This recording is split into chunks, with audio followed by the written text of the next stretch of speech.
Yeah, look, I'm on Darkinjung country, which is on the Central Coast. Actually, a Wiradjuri man who comes from central west New South Wales town of Peak Hill, which is, for a lot of people who don't know it, it's between Parkes and Dubbo. It's a small little blip. If you blink, you move, you'll miss it. So it's not a very big place, but that's my country.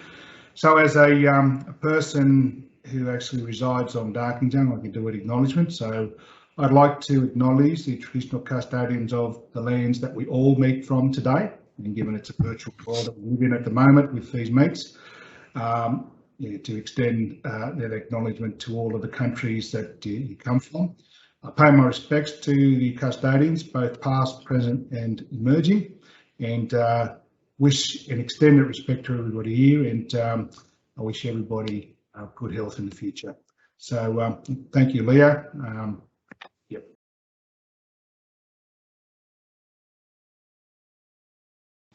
Thank you. I'm on Gadigal country, but I'm a Bundjalung woman from the north coast of New South Wales. And connections to country are going to differ from person to person, depending on where you are in your learning and growth journey. But it's about finding the right way for country. In an Aboriginal way of seeing, this means that the proper way of doing things takes into account the needs of the people and what's right for country. So this concept is based on many levels of understanding and spiritual connectedness to your home country. And in this way, you learn to walk in balance with country. As human beings, we have a responsibility to start this journey of learning and caring for country, as country needs people and people need country. Country patiently waits. So it is with a great pleasure and excitement that I introduce David Tacey to you all. This has been a long time coming, and if you knew the ins and outs of it and the frustrations, I'm very happy that David's still with us and here with us, considering all the COVID issues and concerns. So may I inform you that David Tacey is Emeritus Professor of Humanities at La Trobe University in Melbourne. He's also Research Professor at the Australian Centre for Christianity and Culture in Canberra. David grew up in Alice Springs, Central Australia, where he became involved in Aboriginal cultures and has maintained a lifelong interest in Aboriginal cultures and spirituality. David Tacey has published several books on Australian spirituality, scripture studies, and the psychology of religion. He has lived in Adelaide and Sydney, the United States, the United Kingdom, and is now based in Melbourne. And we are very fortunate to have David with us this afternoon. So please settle in for an inspiring evening, and thank you, David, for your perseverance and patience with all the change of plans. So the talk is called The Aboriginal Gift, Spirituality for a Nation. The Aboriginal elder David Muljarley from the West Kimberley area up near Broome. And he said to me in a conversation in 1996, spirituality is coming back in Australia. Leo? Thanks. This is a spirit country, he said, and we will all have to face the sacredness of the land. I found this a very moving thing to hear and to be told. David Muljarley all included white people as well as Indigenous, since he was talking to me and including me in his conversations. Unlike other voices in Australia at the time that support racial exclusivity and difference, he was being generous and inclusive. For a moment, I hardly knew how to receive the gift of his insight. And those of us who are non-Aboriginal are so used to being told by government authorities and politically correct intellectuals that a land-based spirituality is off limits for us, taboo, none of our business, because we are secular and have no framework for seeing ourselves as a spiritually vibrant people, united by the sacredness of the land. And yet, for all our self-created political and racial barriers, there is a level often intuitively felt but rarely discussed at which we are united in the spirit. Thanks, Leo. This experience of spiritual interconnectedness has much to do with land and appears to arise, as this elder intimates, this is George Rosendale we have on screen, spontaneously from the experience of the earth. Spirituality, by the way, is not to be confused with spiritualism, which is an occult practice concerning ghosts, hauntings, and disembodied spirits. Spirituality, of course, it's very hard to define, but it's the perception that there are eternal forces at work with which we can become connected if we achieve the right degree of sensitivity and humility to listen to them. When we experience this spirituality, some people claim we are stealing Indigenous property, since for secular people, spirituality does not seem to exist apart from its cultural forms. But we all have spiritual lives, whether or not these are admitted. Muljali and other elders believe that in sharing their vision with all Australians, they are strengthening the spiritual life of this country and all of its communities.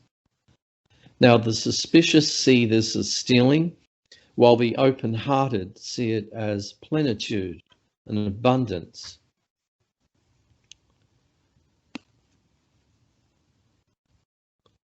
Thanks, Leo.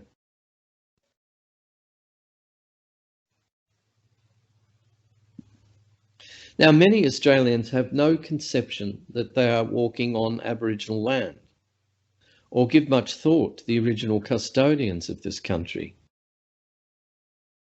I don't know why, but ignorance is always present in every society. When the British first colonised this country or invaded it at the end of the 18th century, there were about 1 million Indigenous people, but of course this number was drastically reduced after colonisation.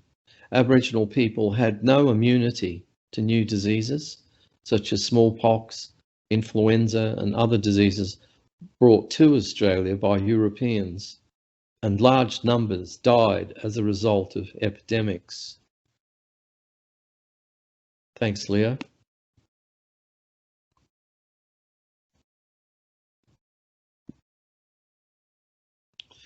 But something we do not wish to remember or admit is that large numbers were massacred by British soldiers, police, farmers and settlers.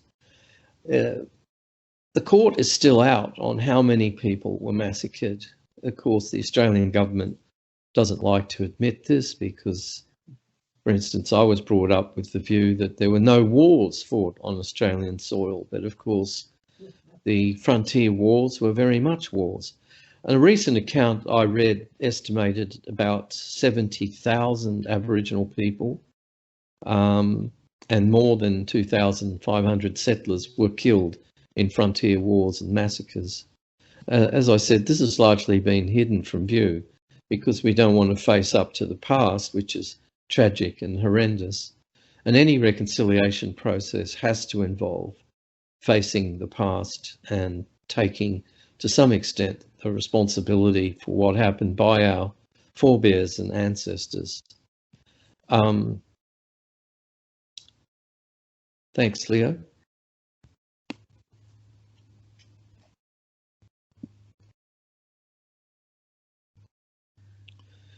So, as I said, when I was a schoolboy, I was taught that wars were never fought on Australian soil. This is a convenient fiction which denied much of our history, especially Aboriginal history. Next, Leo. My teachers were wrong. It's not their fault that they were wrong because everybody believed that there were no wars on Australian soil back in the 1950s and early 60s. This was part of the collective ignorance of the nation. The number of Aboriginal killed was more than all the Australian soldiers killed in the First World War. This is something that people don't know about. I didn't know about until I researched it. As a nation, we in Australia, we show a great deal of reverence for the fallen in European wars, but we don't show the same reverence to the first peoples of this land, killed by the British in particular. We have a block or amnesia about these facts, and the guilt in the Australian psyche represents an obstacle to reconciliation. Next, please, Leo. This is one book which was based on the experience in South Australia and its frontier wars. It's called Out of the Silence, which is a very interesting term. And next, Leo, please. Yeah, this is Deborah Cheetham, very outspoken, wonderful person, a great opera singer, Aboriginal opera singer. She says, most Australians are content to know that Indigenous cultures exist without troubling themselves to find meaningful engagement. More worryingly, though not surprisingly, many still toil at a kind of all-consuming denial, which demands an extraordinary amount of commitment and energy to maintain. Thanks, Leo. It's not denial, I'm just being very selective about the reality I accept. I thought that was pertinent with regard to that experience. Now, I'd never seen or even met an Aboriginal person before my family moved in 1966 from Melbourne, where I'm back here again, to Alice Springs in Central Australia. Next, Leo. Yeah. No, go back. Yeah, stick with that one. That's a beautiful, beautiful shot of Alice Springs. Now, in the Northern Territory, it's impossible not to meet Aboriginal people because they make up a quarter of the population. So 1 in 4 people in Alice Springs are Aboriginal people. It took me years, however, to make connections with Aboriginal cultures. I had Aboriginal friends at school, but we didn't talk about culture, land, or spirit. Next one, please, Leo. This is a friend of mine. That's me there on the right, and my friend John Kavanagh is an Eastern Islander man on the left, and I often visit him when I return to Alice Springs. So by the time I was 17, I was having conversations with elders about land, or of course what Aboriginal people call country, which is the term they prefer. I've become quite, happy with this term country. I think it's a lovely term. Some Aboriginal people said I'd begun to think like a blackfella. That was their language, not mine. By this phrase, they meant that I could feel the aliveness of place and the forces in it. Next, please. Ironically, in those days, Alice Springs was called the Dead Heart because there'd been a long, desiccating drought. There was little green on the ground. The cattle industry was dying. But it was in this so-called dead place that I could feel, and others could feel with me, the living forces of the land. Next, thanks.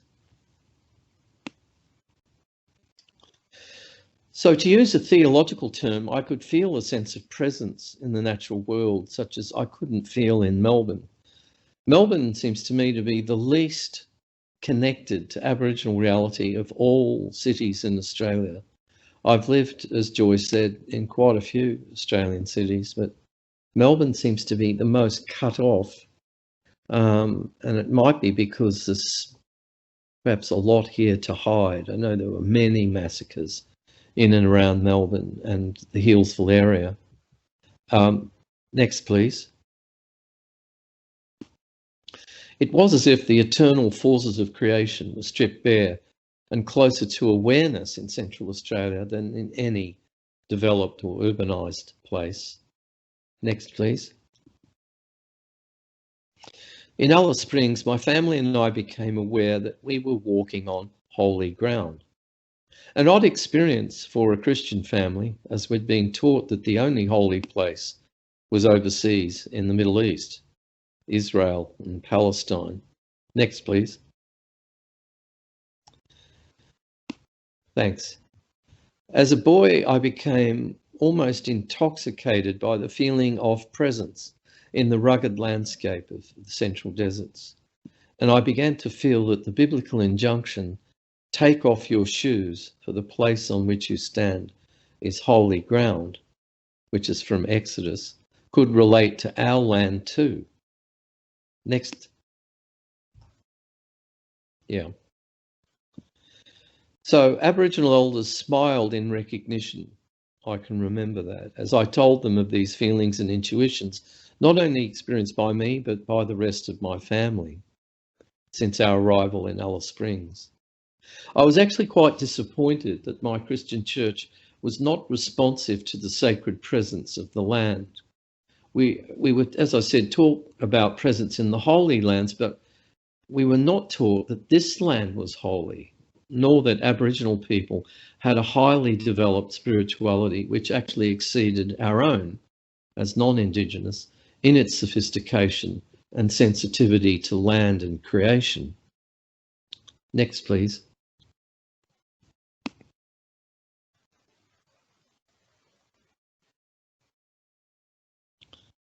I think you've jumped one, Leo. Can you go back one? Yeah.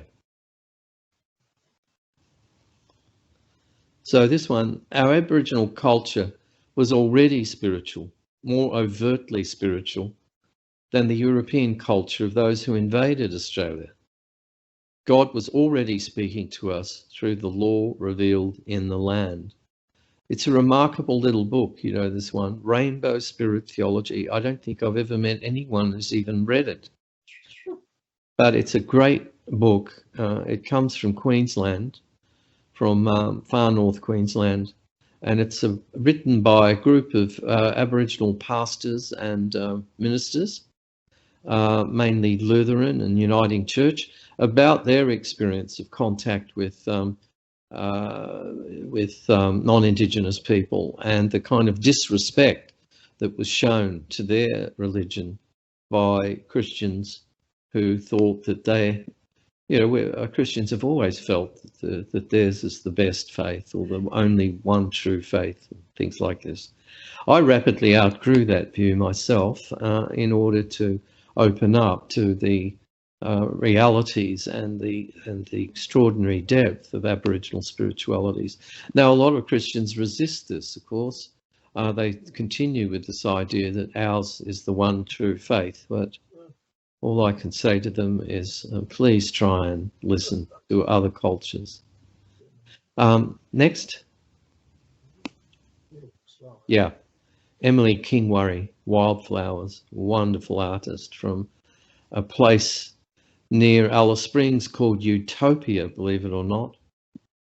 My mother had no racist elements, I found, but she was Irish, no racist elements at all. My father, who was English, struggled with his responses to Indigenous people and their vastly different world.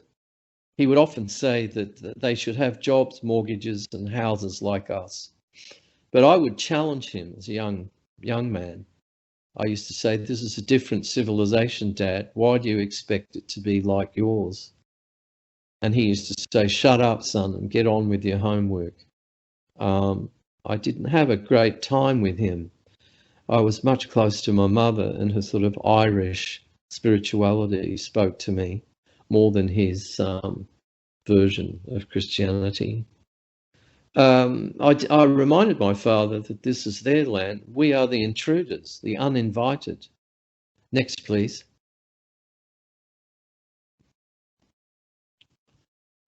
Yeah, this is an example. That name on the screen is pronounced Umbladawitch. Not that you'd be able to realise that looking at it. Umbladawitch, which is up somewhere near Utopia, northeast of Alice Springs.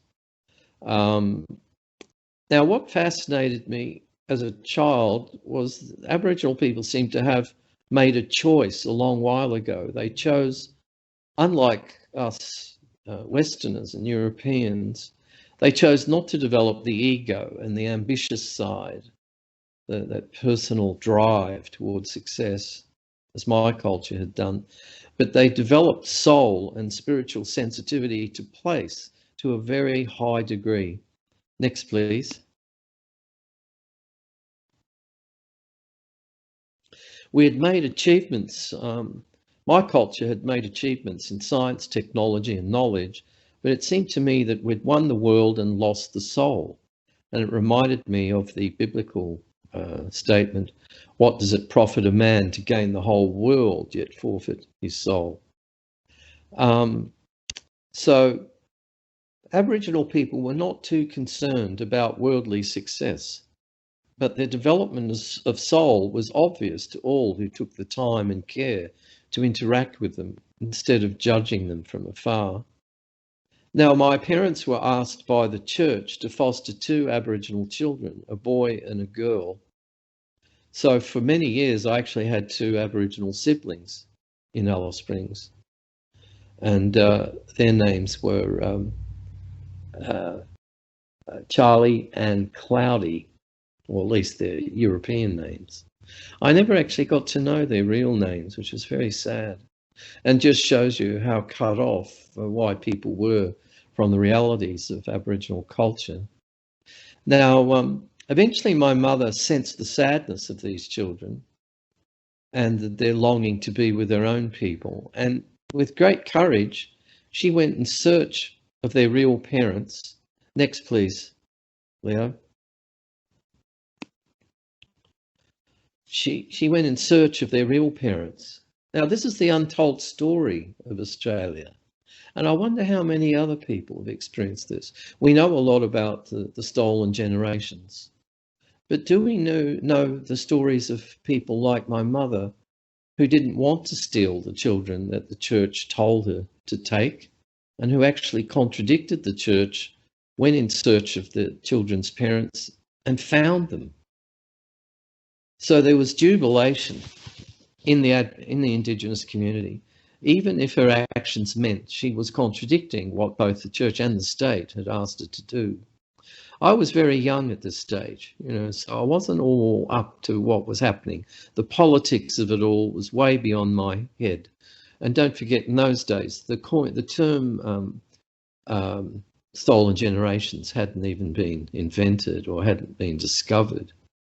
Now, the search for original parents brought us into contact with Aboriginal communities in remote regions.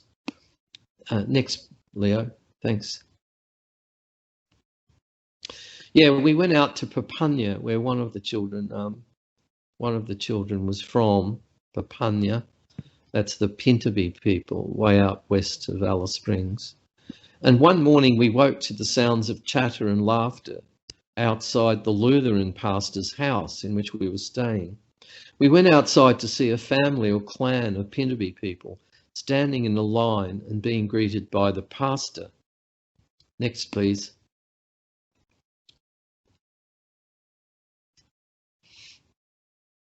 These people, having just arrived off the Western Desert, were naked except for loincloths.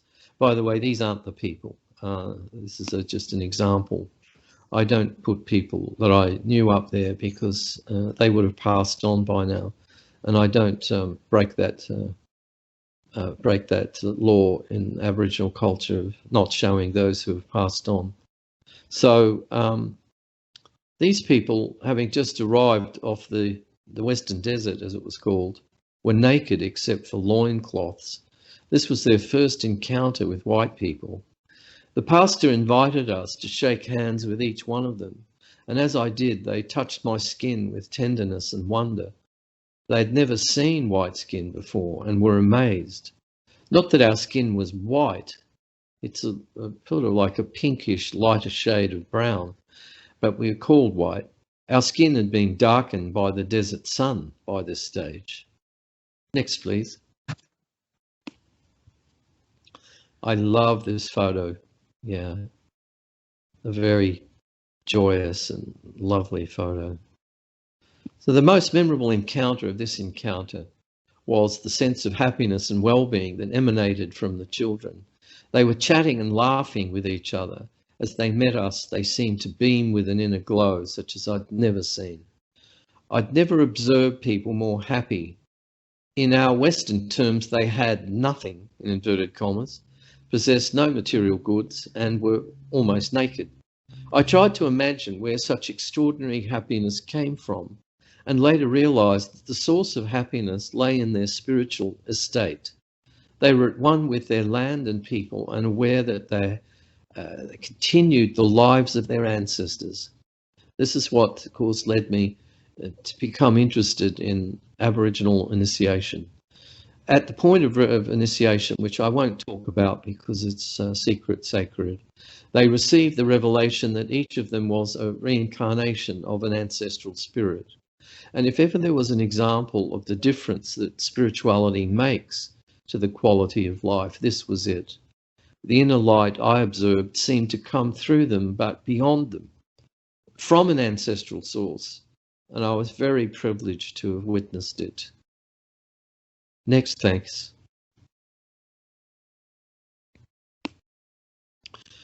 Now, when the British encountered Aboriginal people, how do we describe that encounter? Well, I've come up with these words. A technologically advanced but spiritually undeveloped culture, namely the British, came into contact with a spiritually advanced but technologically undeveloped cultures, the Aboriginal cultures, spiritually advanced way beyond the British, but technologically undeveloped. Of course, in those days, it was only the technology that mattered. People didn't even notice the spiritual sophistication. So it was a collision of worlds on a vast scale, and the dominant culture with the developed, hardened ego won the battle, or so it likes to believe. The inability of Westerners to grasp the richness of Aboriginal cultures has been noted by numerous elders. Next, please, Leo.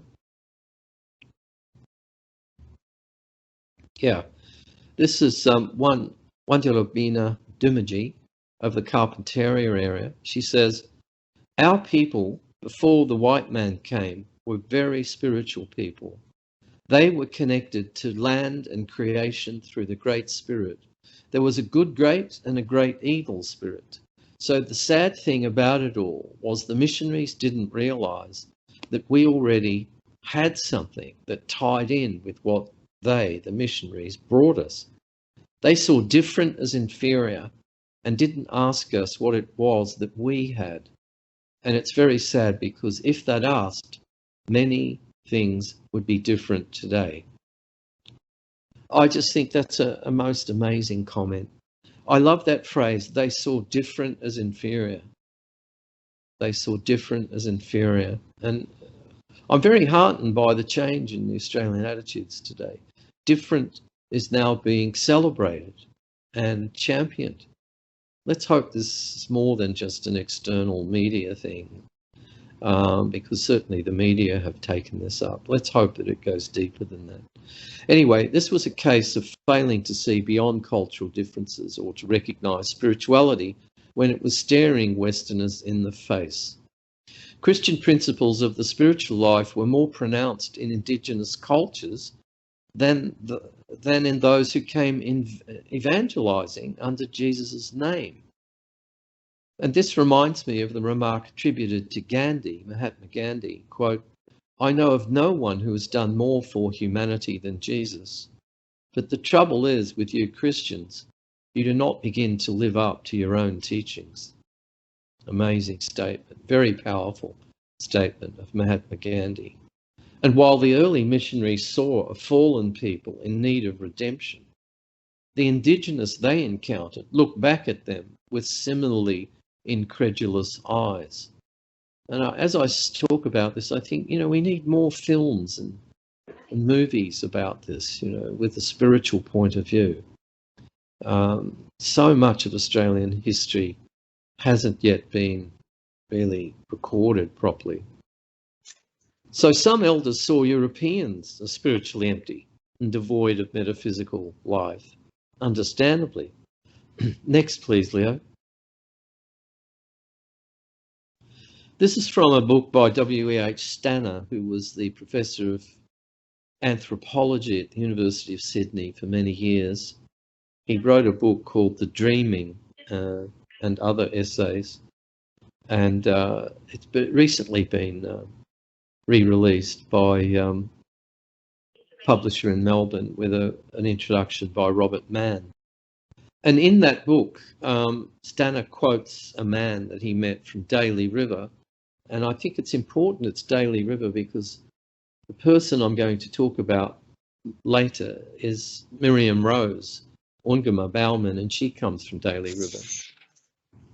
There seems to be a bit of background noise happening, Leo. I don't know if you can cut it out. Anyway, Stanner met this Aboriginal elder who it's not given a name.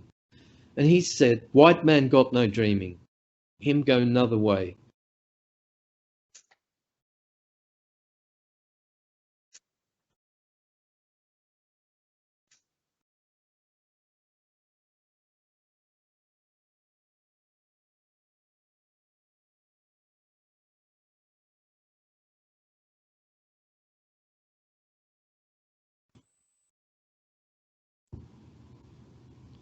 Can you hear me now? Yeah, we can, David. Sorry, it's been dropped out for some reason. I don't know why. Well, somebody muted me. I'm supposed to be the speaker. You can't mute me. Oh dear, jokes galore. So I don't know if you heard what I said, but anyway, I better move on because time's passing. So I'm not an anthropologist, but I grew up in Alice Springs, so I'm as good as an anthropologist because it's anthropology everywhere. Aboriginal people in Central Australia can befriend non-Indigenous like myself and have conversations that are similar to those recorded by Bill Stanner. I've experienced several of these encounters, but none more life-changing than an encounter during the year after I graduated from Alice Springs High School. I spent this year doing various jobs. I guess today you would call that a gap year, but again, that wasn't invented in those days. What's ironic is I spent the gap year at Heathertree Gap, not that I could see the humour of that at the time, working at a place called Pitchy Ritchie Sanctuary. Leo, can we have the next slide, please? Oh, you did. Thank you. And the next one, please. Yeah. These sculptures are at the foot of McDonald Ranges, and one day an Aboriginal elder named Warren stopped me. I was working in the orchard, trying to clean up all the dead wood from the orchard, and he stopped and said, "You fellows are a curious people to us. It seems to us black fellows that you are not initiated." Next, please, Leo.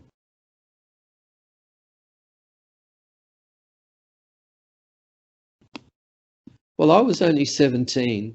I didn't even know what initiated meant. But it was a term used a lot by Indigenous people and shrouded in mystery. I asked what he meant, and he said, "White people seem to live like little children in an infantile manner." He found it strange that we did not grow up and make something more of our lives. He said we lacked culture, but he was not talking about fine arts and music, the way we talk about culture in white societies. He was speaking of spiritual culture. And ironically, again, my father spoke in similar terms about Aboriginal people. He claimed they were like little children who had not grown up to become responsible citizens with mortgages and bank accounts and things like that. And clearly growing up meant something different to Warren than it meant to my dad. For Warren, it meant the ability to grow out of the childhood ego state, which is what anthropologists call it, and enter into a state of spiritual maturity. Next, please. Some of you might have visited this extraordinary site east of Alice Springs called Corroboree Rock. I often go there. In fact, every time I go back home, I do go there and just spend some time reflecting. And Warren went on and he said this. He said, "You white fellas put a lot of effort into gathering material goods to make yourselves comfortable, but you don't seem to us, black fellas, to be happy. You are always striving for more. You grasp at things like children, but it doesn't make you happy. For Aboriginal people, the important things are not bought or sold." Next, please. These are Aranda boys being prepared for initiation. Nothing I'm showing you is secret or taboo. These are all freely available on the internet. He said, I said, "What on earth is initiation?" And he said, "Well, you know, it's the ceremony in which you can become conscious, aware of who you really are." He said, "When the natural is overcome in initiation, the person comes out of a purely personal life and embraces their ancestral core as well as the community. This connects the newly initiated, or what in anthropology is called the neophyte, to a higher authority." And Warren said, when people reach this state, they realise for the first time who they are. And he said that, he asked me if Europeans had initiation ceremonies. I should point out that in Central Australia, people like me are referred to as Europeans, not Australians. I found that odd at first, but then I could realise that where these people were coming from, you know, we weren't real Australians, because the only real Australians are Aboriginal Australians. The category of Australian was still problematical of what it meant in Alice Springs. All of this was a lot for me to take in. I was only 17, as I mentioned, and what he said went above my head. But although I didn't fully grasp what he was saying, what he did say excited me. There were resonances with my Christian tradition. The idea of terminating an early state through a rite of passage and a rebirth, for instance, in the church through baptism and ceremony. Next slide, please. And the next.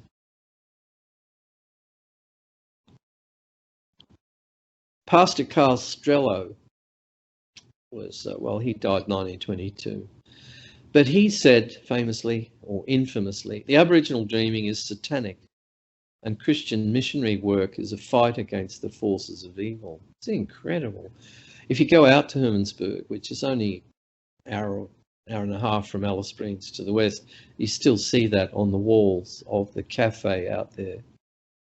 Unbelievable stuff. Okay, next please. So I told Warren that we had baptism and confirmation and first Eucharist, and that these were important to some Catholics, not all. They were certainly important to me. And Warren looked concerned as I was saying this. He turned his head to one side and he said, "Those ceremonies must not work anymore. Otherwise you people would act differently." And that was a big shift. I mean, that was a big moment in my life. And I can still feel the resonances of that today. And I'm nearly 70 and I was 17. So, you know, this was a long time ago, but it was a spiritual breakthrough for me to be told that our ceremonies don't work because we're not transformed by them. And indeed, you know, we go in and we get the baptism and the first communion and the confirmation. We come out. How do you feel? Oh, just the same. You don't feel any different? No, don't feel any different. You know, it sent my head spinning for all the right reasons. After this encounter, I began to look at my own culture critically, probably for the first time.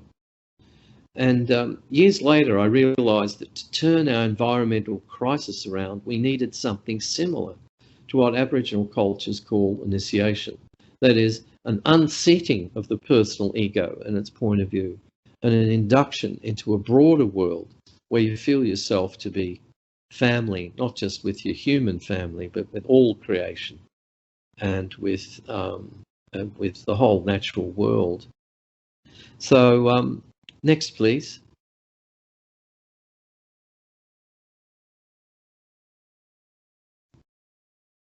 Thank you. And the next. So this again is David Muljarli, who I said at the start is from the Kimberley region. And I talked to him a lot about the fact that I didn't feel that my Christianity brought me close to the earth in Australia. And he told me, he said, what's in your own background that you can awaken in yourself to activate the spirit of earth, the spirit of country? He said I might have to look to the ancient European cultures and contexts of my ancestors. You know, like there's a lot of earth connection in Ireland, for instance. Sacred wells, sacred rivers, sacred places, all over the place. Not so much in England, but it too has many holy places. So I just felt that this encounter with Aboriginal people, which all of us can have at any time because they're just so generous, can really shift our lives, both our personal lives and our social and political lives. Because unless the world, unless country is felt to be part of ourselves, we really won't change our attitude to it. We'll continue to just exploit it. But if the natural world is family, which is the Aboriginal view, then we have to respect the natural world more. As Paul Collins said in his book, God's Earth, if nothing is sacred, then nothing matters. And if matter doesn't matter, then the world of matter and nature will stay just as it is, which is exploited. Next, please. Now, this is a friend of mine and a friend of probably yours, Eugene Stockton, who I was hoping would listen to this talk tonight, but he was unable to connect. He lives up in the Blue Mountains.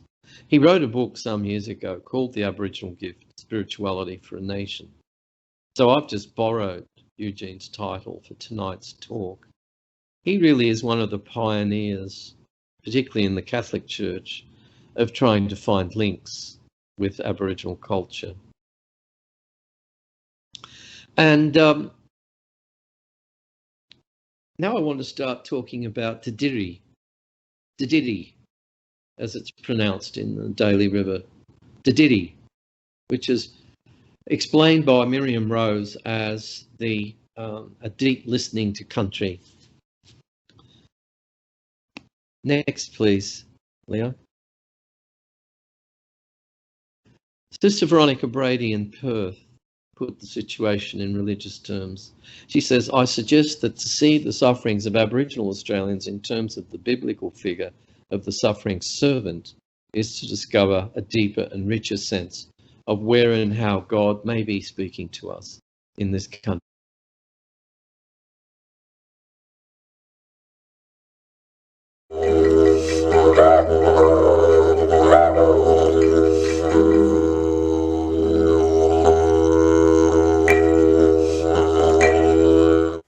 Today, my people having difficulty in being able to like challenges that they've got to face, including me, in trying to keep up with you. But we're at a stage where I believe that we're still trying to catch up.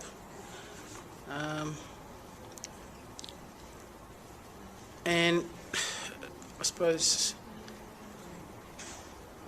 we live in a place where the pace is much more slower than it would be if you were in an urban area or a city. And I'm not saying that that's an excuse.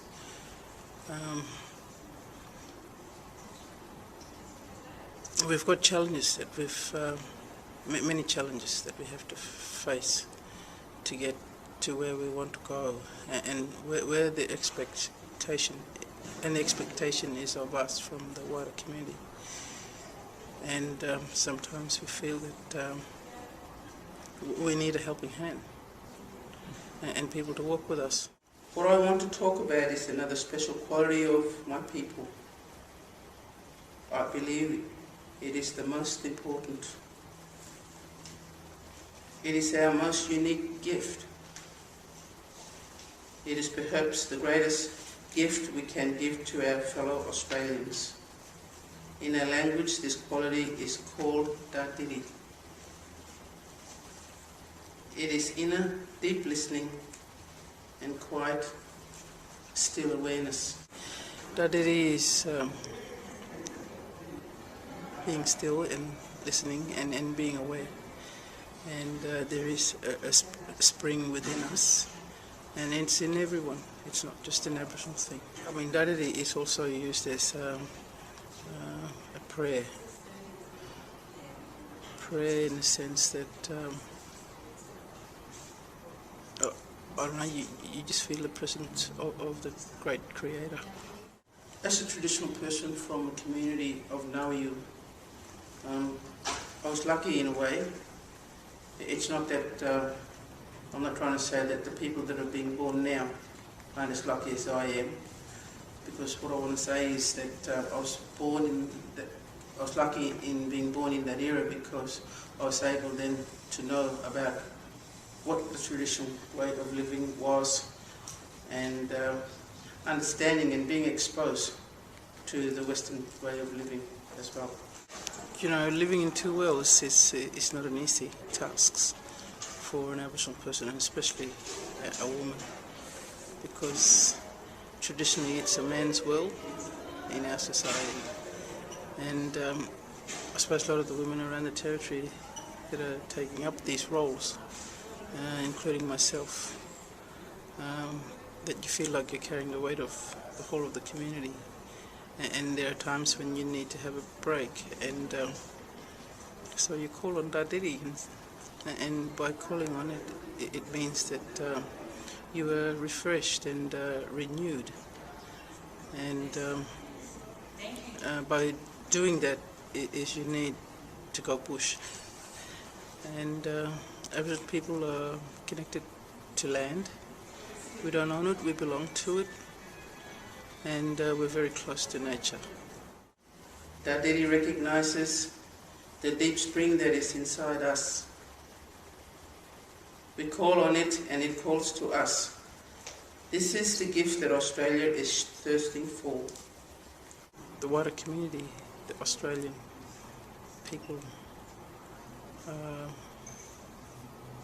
wanting to find out a bit more about it. And I've been requested to go to many places in around Australia, and wanting to give talks and being guest speakers and talk about what Datiri is. And it's not an Aboriginal spirituality. Everybody's got it. It's just that they haven't found it. And hopefully that one day that people are able to touch on Datiri. We hope that the people of Australia will wait, not so much waiting for us to catch up, but waiting for us as we find our pace in this world. There is much pain and struggle as we wait. When I say that we would like people to wait for us, I mean the people in Australia. People that service our communities, the government, non-government people, missionaries, church, education, institutions, to wait for us so that we can catch up, and then if we all help us to catch up, and them to walk with us in our own pace.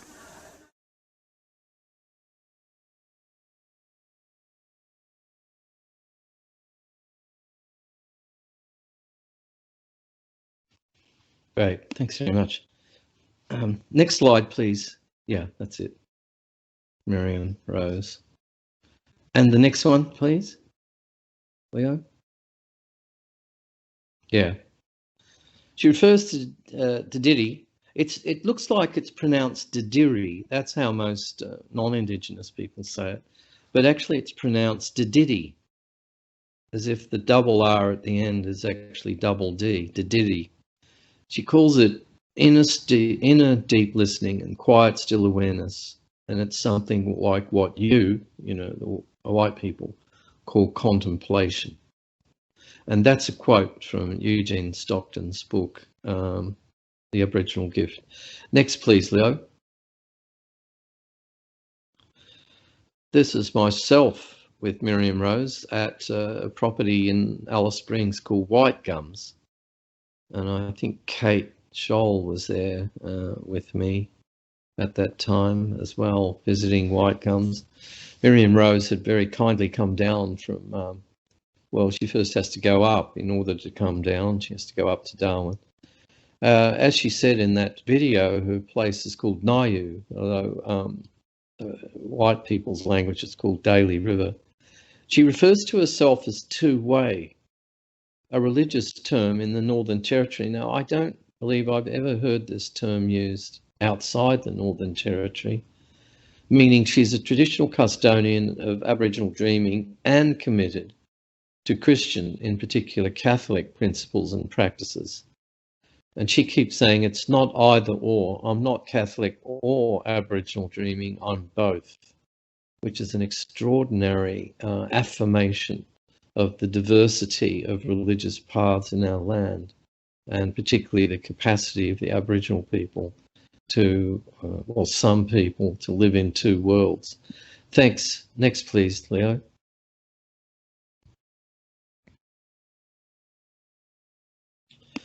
So yes, creative interaction between Christianity and the dreaming. This has got to be the way forward in Australia.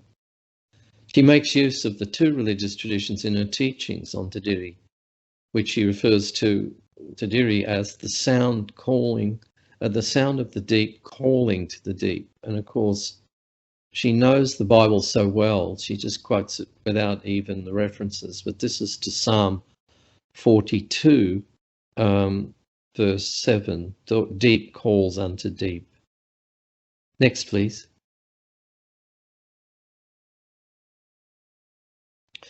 So she says, excuse me, we know that our white brothers and sisters in this land carry their own particular burdens. We believe that if they let us come to them, if they open up their hearts and minds to us, we may lighten their burdens. There is a struggle for us too, but I believe we have not lost our spirit of the Didi. It's the way that we strengthen and renew our inner lives. I just find that incredible that this Aboriginal elder wants to lighten our burdens. I'll talk about this more in a minute. Why they might want to lighten our burdens is an extraordinary thing, and a lot of people, of course, don't understand what she's even talking about or where she's coming from. So next, please.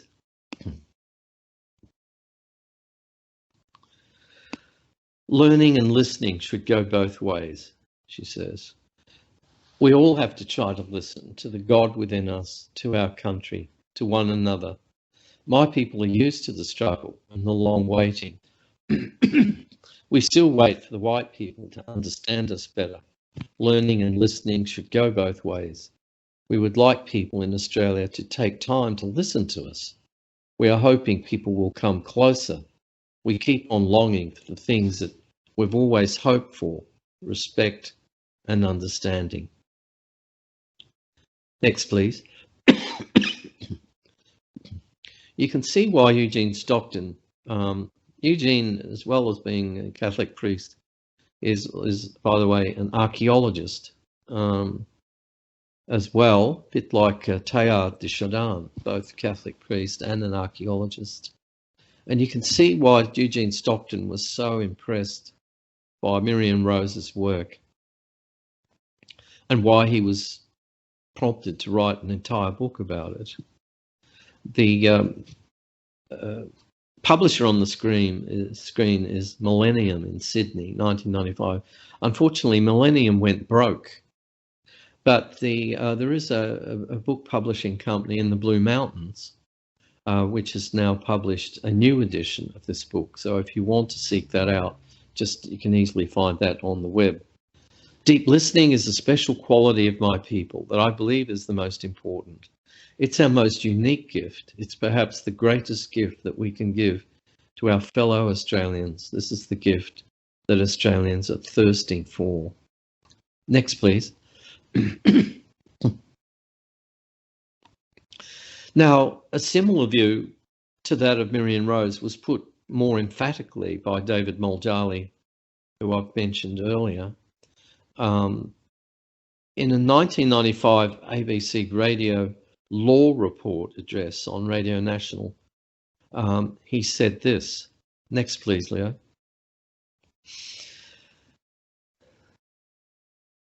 Now, he uses the language of gift as well. He says, "We are really sorry for you white people. We cry for you because you haven't got meaning of culture in this country. We have a gift we want to give you. We keep getting blocked from giving you that gift. We get blocked by politics and politicians. We get blocked by the media, by the process of law. All we want to do is come out from under all of this and give you this gift. And it's the gift of pattern thinking. It's the culture, which is the blood of this country, of Aboriginal groups, of the ecology and of the land itself." There's something to be said about this comment. Firstly, I asked Miriam Rose if she ever had met Muljarli. She said no, because she's near Darwin and he's near Broome. They never met, and yet they're preaching the same gospel. He calls it the gift of pattern thinking, and she calls it the gift of deep listening. It's interesting. So the idea of what the gift is varies from group to group. Now, the question has to be asked, why do these tribal elders want to give us a gift? There's an entire book published on this by a French philosopher and sociologist called Marcel Mauss, M-A-U-S-S, called The Gift. And it's about the importance of the gift in Indigenous cultures. In particular, as a Frenchman, he's interested in that book on French Polynesia and the tradition of gift giving in the Polynesian islands. But obviously gift giving is hugely important in Aboriginal culture as well. Now, if someone trespasses on land which isn't theirs, elders would often gather together and they'd think, now how do we, I'm talking about, the ancient past here, how do we deal with this infringement of our land? And sometimes instead of calling them off and chasing people away, strangers away, they would be given a gift. And the idea of the gift is that it's reciprocally bound. So if you're given a gift, then you start thinking differently about the people whose laws and lands you have trespassed.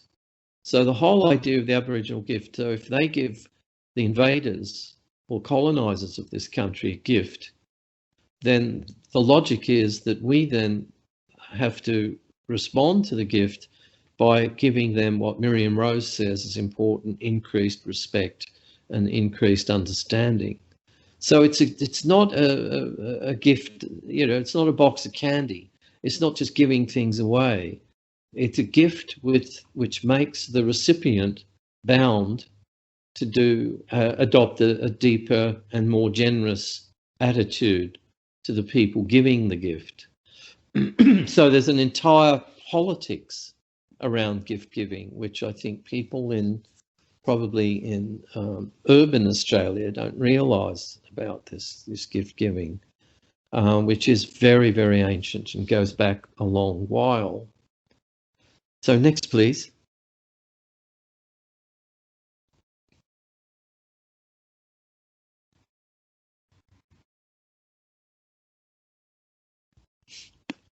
Okay. Now, I've been ad-libbing all this while. Now, where am I in my... I had a prepared paper here. So,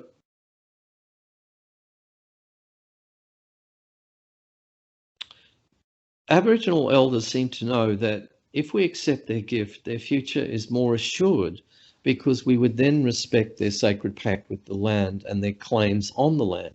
So the gift is given in the hope that it will release a spirituality, a generosity in the recipients, which would cause us to respect the life world of the Indigenous and act with compassion toward them. But on the whole, non-Indigenous Australians are bemused by this. They don't know how to respond. And as a result, I think Australia's spiritual development is arrested.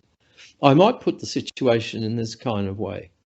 Giving us the gift we have not yet been able to accept is their last chance at survival.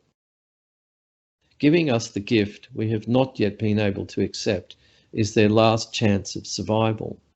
So it's also, I might add, our last chance for achieving spiritual and ecological integrity in this land. Because, as I mentioned before, we can't respect the land unless the land is experienced as sacred. Next slide, please, Leo. Yeah. So there are parallels here, which, and when I came across these parallels, I got terribly excited.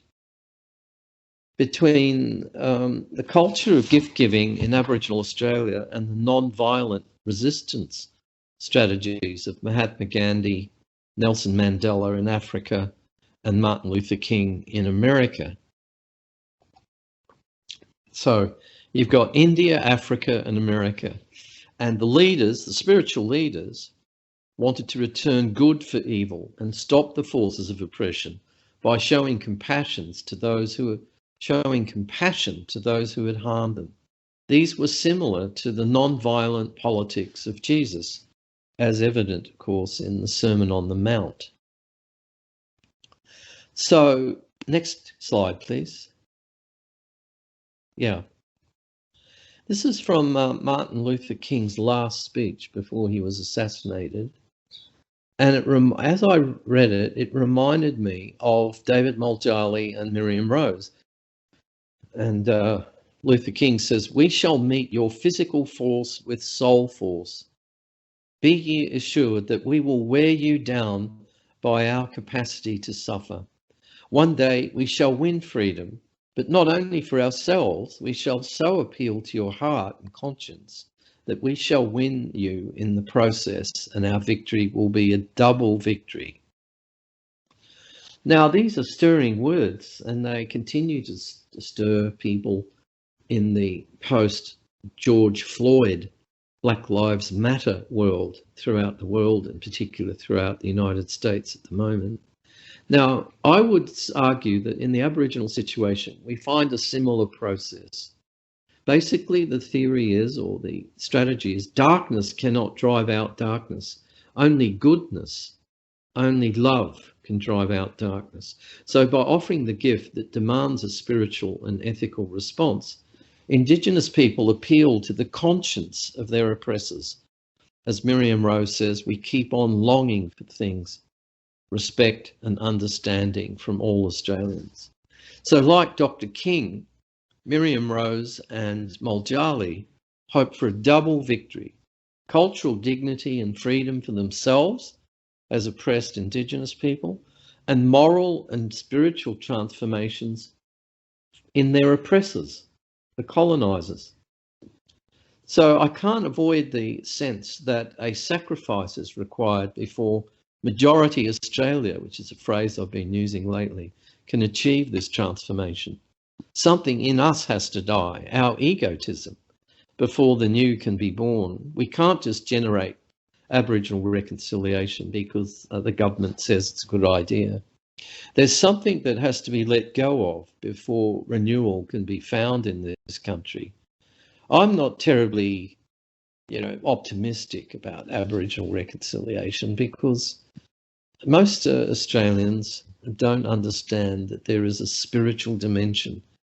And that's what I've been trying to talk about this evening.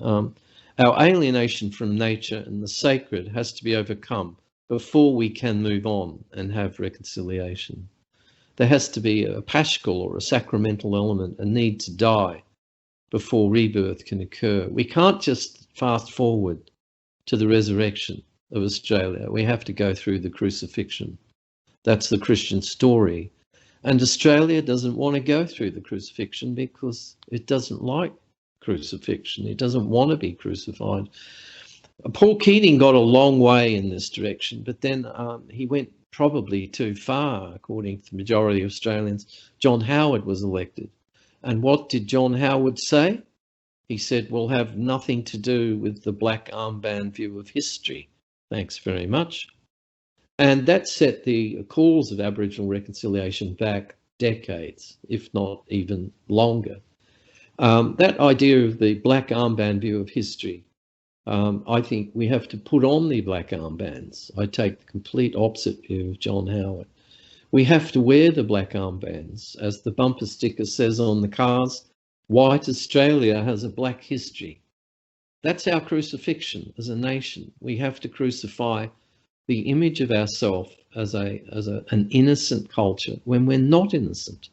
There's a lot of blood being shed here, a lot of suffering. And until we acknowledge that, there can be absolutely no reconciliation. So next slide, please. So the gift of deep listening and pattern thinking, which is Miriam Rose Muljarli, shares with Gandhi, Mandela and King the idea that only an activation of the spirit will set people free. I find that incredibly moving. Next slide, please. So Muljarli, this is a picture of him on the right, and you can see the scars across the chest. He was a fully initiated senior lawman. He says, what we see is all the white people that were born in this country, they are missing the things that came from us mob. And we want to try and share it. And these people were born in this country, in the law country, from all these sacred places in the earth. What Muljarli is saying there is that if you're born in Australia, you actually are born into the sacredness of the land, whether you know it or not. Next slide, please, Leo. So he goes on in his talk, he said, and they were born on top of that, and that we call wungud, very precious. Wungud means the spirit that keeps all things alive. That's where their spirit come from. That's why we can't divide one another. He meant black from white Australian. We want to share our gift. There's the word gift again, that everybody is belonging. The gift is belonging. We want to share together in the future. You know, that's very important, he says. So next slide, please. So in summary, it's time for us to follow the lead of Indigenous people and understand the sacredness of the earth. Moreover, as the earth faces an unprecedented ecological crisis and a possible point of no return that ecologists have been talking about, it's timely, to say the least, that the earth should appear at this moment as a source for the resacralization of our lives. And last slide, please. This is Thomas Berry, a very famous Catholic theologian. He called himself an ecologian. Isn't that a great term? Ecologian. Just now, one of the significant historical roles of the primal people of the world is not simply to sustain their own traditions, but call the entire civilized world back to a more authentic mode of being. My only problem with that quote is this term civilized world. He's sort of almost suggesting that the Indigenous people aren't civilized, and I don't agree with that. But nevertheless, the rest of the sentiment from Thomas Berry, one of the, I mean, he's passed on now, but one of the great leaders of the a movement called eco-spirituality. So that's it. It's a very rich area, and thank you for listening. Look, I just want to thank you very, very much for your thoughts and reflections, and of course the very personal passion that you bring to this. I think, a very important an aspect of, really, it's an important aspect of that reconciliation and belonging.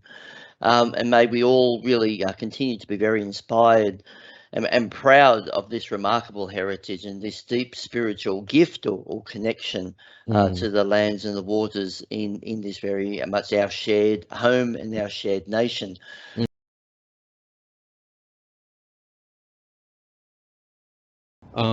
Yeah, I really do think that the Irish have almost an unfair advantage when it comes to understanding Aboriginal spirituality.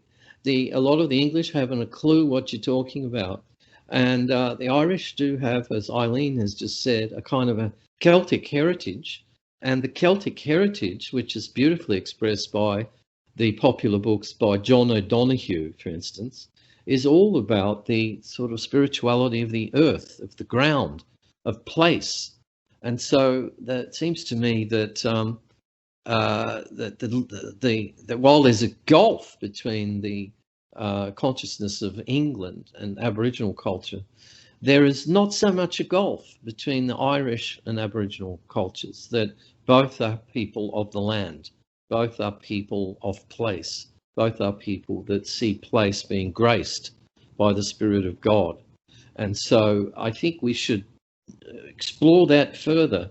And I think that's why my mother had a very different attitude to my father about Aboriginal spirituality. So thank you, Eileen.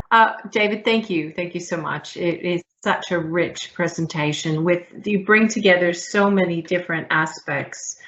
I'm not sure if many people here listen to Soul Search, the ABC program with Meredith Lake, and on the radio, and she spoke to Miriam Rose not too many weeks ago. So you may want to listen to that podcast, folks, if you're interested. You got a hunger for hearing a bit more from her. I wanted to ask the question, David, because some of our members are working with Aboriginal people in a capacity where they're coming for assistance, they're coming for help. And do you have any advice for our members in terms of that listening aspect? Is there any kind of words of wisdom you could share with them in that setting that might assist?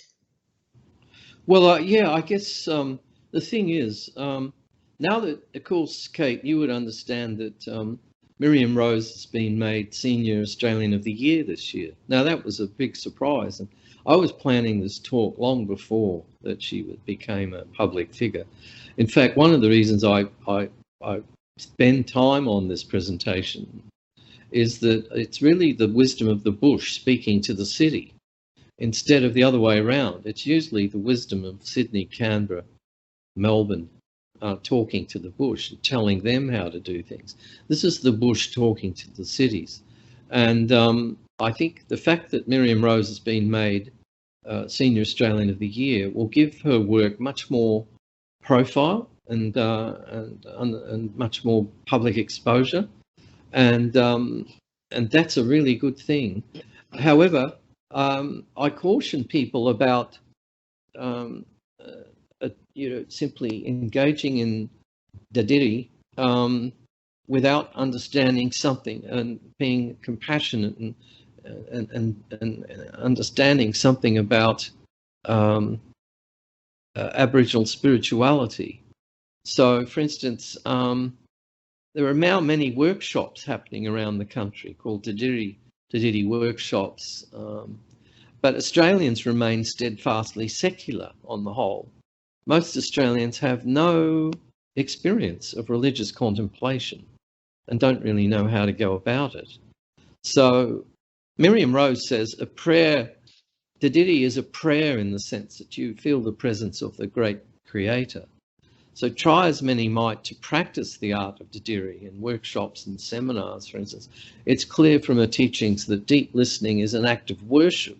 It's a ceremonial ritual in which we listen to and for the presence of the creator.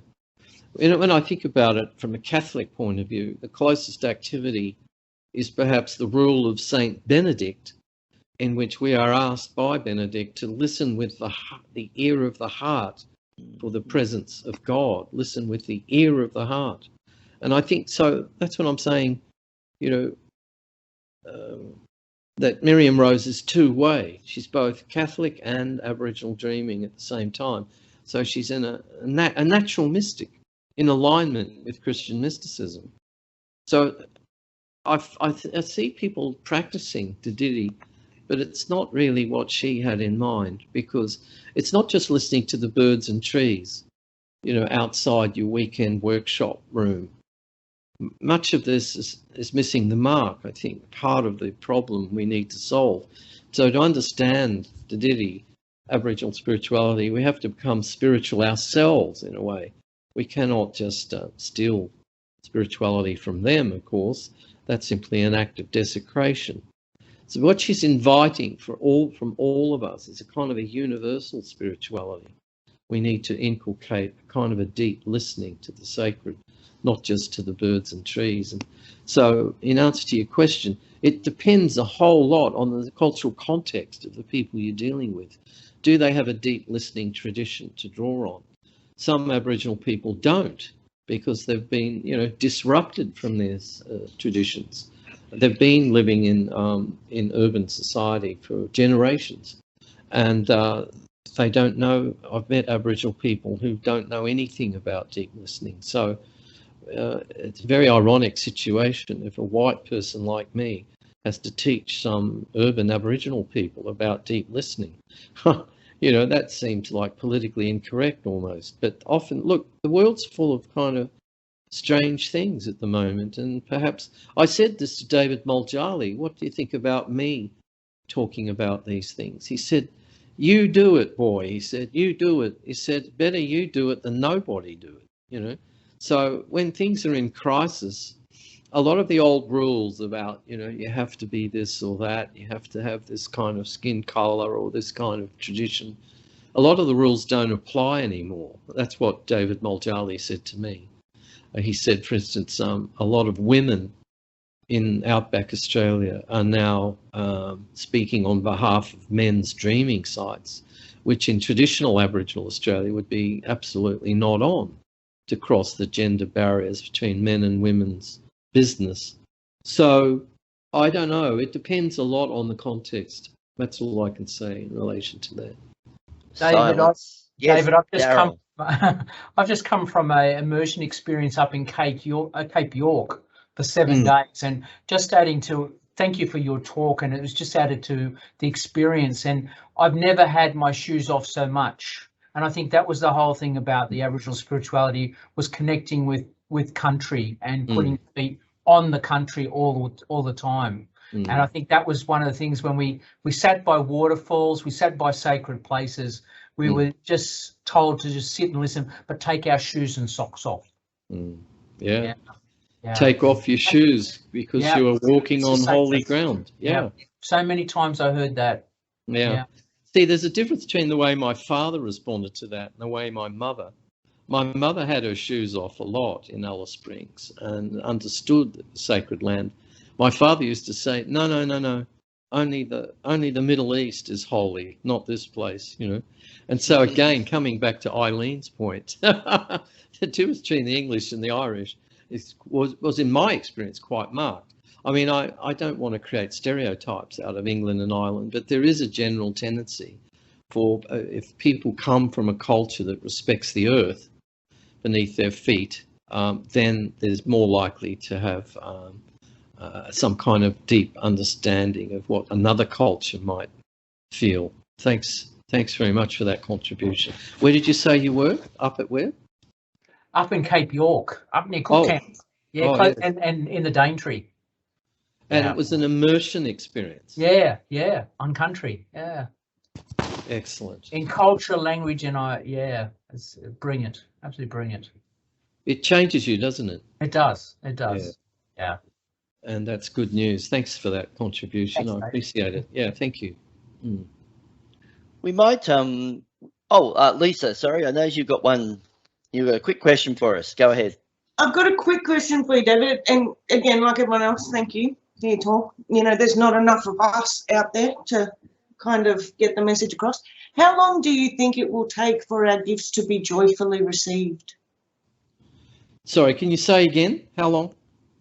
How long do you think it's going to take for our gifts to be joyfully received within the Catholic Church, for example? It's hard to generalise, isn't it? I mean, I joyfully received, and my mother joyfully received the gifts back in the 1960s. I don't want to speak on behalf of other people, but if you're looking at Australia as a whole, I'm not terribly optimistic about it. Are you? I mean, they don't seem to get it. It's all about the cities telling the bush how to suck eggs. Now it's time to listen to the bush about what it means to be in country and respectfully in relation to Aboriginal cultures. But I don't know. I think that, frankly, when Paul Keating was Prime Minister, we were getting close, because he was involved in, of course, the Mabo case and the Wick case, and pioneered those cases. I mean, Bob Hawke, right back in his era, he promised a treaty, but of course it didn't happen. And so I don't know how long it's going to take. What do you think, Lisa? I think it's going to take a while, personally. Yeah, I think it still will take a while. It still seems like, you know, that a lot of First Nations people are still asking permission to do things, you know. Yeah. And I think it goes similar back to what you were saying. It's kind of reducing the spirituality back to a childlike, so like the fact that you still have to ask permission, that it's not on equal footing. Yeah. And I often think of, because there's a great cultural educator, Umra Edwards, and she was similar to Auntie Miriam in saying that, you know, connecting to country and learning how to connect to country, that it's not an Aboriginal thing. It's open to everyone. It's just having the people, or finding the people that can pass on those skills and teach people. So it's becoming Australian in the true sense of the word.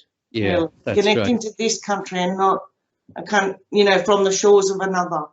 What was her name again? Edwards. Edwards, yeah. What's her first name? Her first name's Umra.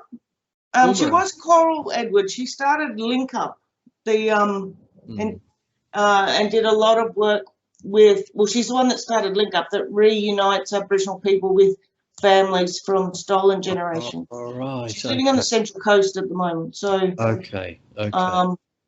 Yeah. Really, really knowledgeable person. But Lisa, I said during my talk that all this material lends itself to movie making. You know, where are the films about this? I don't know, but maybe that's the future. We've got to have more films, because people don't read books so much anymore. They look at movies. We need more movies about what's going on in these deeper areas in Australian life. You know, why aren't the films being made of Miriam Rose and the woman you mentioned, Edwards, on the Central Coast? Poor old David Muljali, he's already passed away. And I fear that there's a lot of cultural heritage that, you know, is fragile at the moment, and it's very hard to get it back. Yeah. Yeah. Okay. All right. Thank you for that. Thank you. Yeah. Thank you, Lisa, very much for that, and also David. We might wrap it up, and I just thought we might look. A couple of weeks ago, it's really good to have Daryl there. Daryl and I have basically in the sacred place that I'm sitting on, you know, behind me here. He and I actually both sat in our chairs over here somewhere, but. I might, the other day I was where he was celebrating his 25th anniversary of ordination, and at the end of that, at the end of that mass, we had this beautiful prayer. Daryl's also the chaplain for Aboriginal Catholic Ministries here in Sydney, but I just want to share with you the prayer that I've actually pinched from that, it's a blessing from a person by the name of Brooke Apprentice. So I might just spend a quick moment and just to offer this little blessing for our journey and our journeys ahead.